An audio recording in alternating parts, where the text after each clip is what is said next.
Bonjour et bienvenue. Nous poursuivons sur ce thème, comment bien servir Dieu. Servir Dieu, c'est important pour nous parce que Jésus dit, tu l'adoreras et tu le serviras lui seul. Et c'est ce que nous voulons, servir uniquement Dieu. Mais nous voulons bien le servir, parce que servir Dieu, c'est bien le servir, c'est mieux. Et c'est ce que nous recherchons au travers de ces vidéos.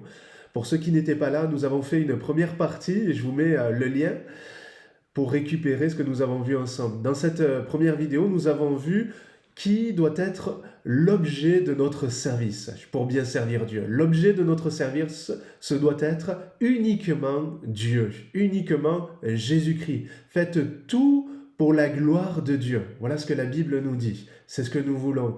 Pas servir Dieu pour nous, pas rechercher notre propre intérêt, pas servir Dieu pour nous mettre en avant, pas servir Dieu pour nous glorifier, nous montrer, mais servir Dieu pour le glorifier lui seul, uniquement pour sa gloire. Ce que je voudrais voir avec vous pour poursuivre, aller un peu plus loin aujourd'hui, c'est quelle doit être la nature de notre service pour bien servir Dieu.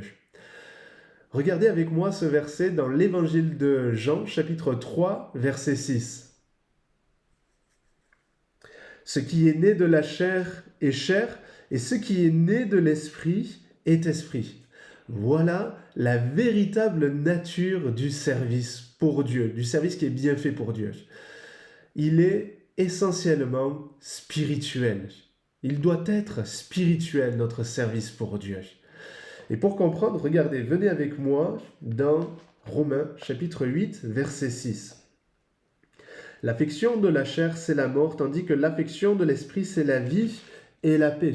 Car l'affection de la chair est inimitié contre Dieu. Ça veut dire complètement opposée à Dieu. Parce qu'elle ne se soumet pas à la loi de Dieu et qu'elle ne le peut même pas.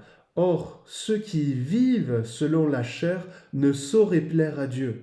Pour vous, vous ne vivez pas selon la chair, mais selon l'esprit. Si du moins l'esprit de Dieu habite en vous. Si quelqu'un n'a pas l'esprit de Christ, il ne lui appartient pas. Comme je vous disais, le service pour Dieu doit être essentiellement spirituel. Ça veut dire conduit par l'Esprit de Dieu. En effet, ce n'est pas ce qui peut être vu, compté, ni apprécié en aucune manière par nos sens naturels, notre nature charnelle, qui est le critère pour servir Dieu.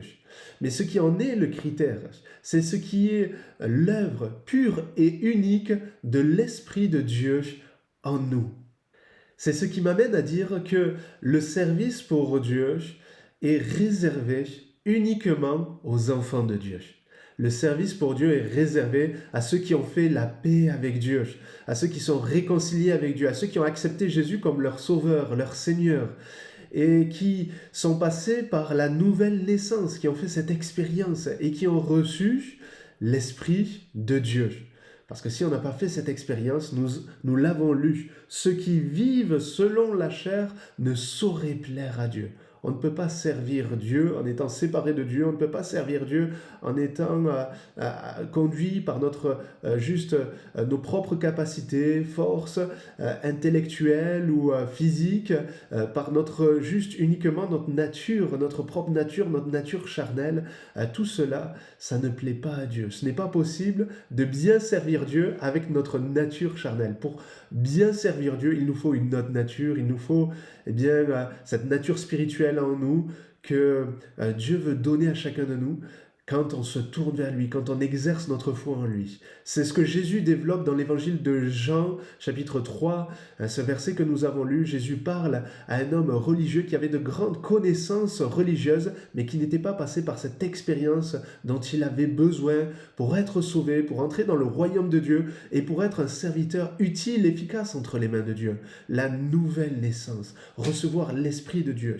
Ce qui est né de la chair est chair, et ce qui est né de l'Esprit est esprit. Et pour que nous puissions bien servir Dieu, nous avons besoin de passer par là, de faire cette expérience, passer par la nouvelle naissance afin de recevoir l'Esprit de Dieu et de pouvoir par la suite bien servir Dieu.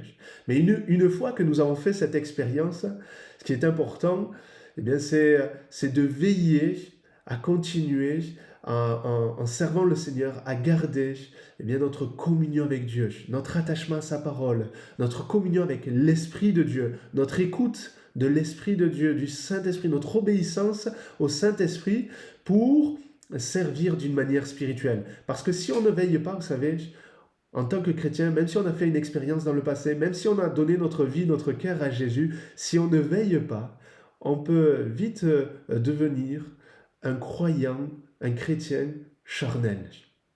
Un chrétien gouverné par sa nature charnelle. Un chrétien qui avance d'une manière charnelle. Et c'est pour cela, au travers de cette vidéo, posons-nous quelques questions.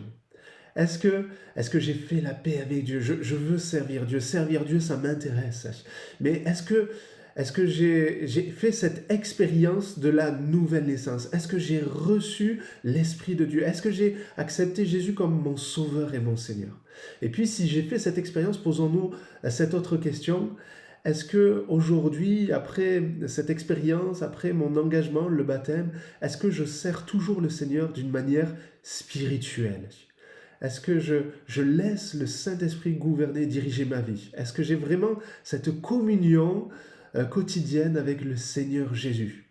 Ou est-ce que, à cause du service, des différentes activités dans lesquelles je suis investi, impliqué, dans l'église ou à l'extérieur, est-ce que tout cela m'a peut-être finalement amené à m'éloigner de la communion avec le Seigneur et finalement m'amène à faire un service de manière automatique, mécanique, par moi-même, par mes propres forces, mais plus vraiment en communion avec le Seigneur. Si j'en suis là, c'est important de m'arrêter et de revenir à l'essentiel, de revenir à cette communion avec le Seigneur, à cette intimité avec lui, dans le lieu secret, pour servir le Seigneur d'une manière spirituelle. Et si j'ai du mal, et si j'y arrive pas, peut-être que ce qui serait bon, c'est d'arrêter pendant un temps quelques services, voire complètement les différents services dans lesquels je suis engagé. Peut-être faire un temps de pause, parce que parfois, pour bien servir Dieu, il y a des temps de pause qui sont utiles et qui sont nécessaires. Parce que ce que Dieu veut, ce n'est pas nous emmener dans une vie à son service, dans l'activisme, servir et partir dans tous les sens. Ce qu'il veut, c'est pas nous charger et qu'on soit sous une lourde charge à cause de toutes sortes de services dans lesquels on est investi, impliqué. Non, Jésus dit, son appel est toujours « Venez à moi, vous tous qui êtes fatigués et chargés, et je vous donnerai du repos ». Ce qu'il veut, c'est pas pour nous par la suite que nous charger davantage. S'il nous appelle ainsi, c'est pas pour nous charger davantage dans la vie chrétienne, mais s'il nous appelle ainsi, c'est parce qu'il veut qu'on avance dans la vie chrétienne en le servant, mais en le servant dans la paix, en le servant dans le repos et en le servant d'une manière spirituelle, en étant en relation véritablement, en étant en communion avec lui et en étant conduit et dirigé par son esprit. Voilà, je vous encourage à réfléchir à ces questions. Que Dieu vous bénisse, et si vous avez des questions, si vous avez des besoins, n'hésitez pas à les poser, que ce soit ici dans le chat en dessous, ou que ce soit par mail si vous souhaitez discuter en message privé. Que Dieu vous bénisse, à très bientôt.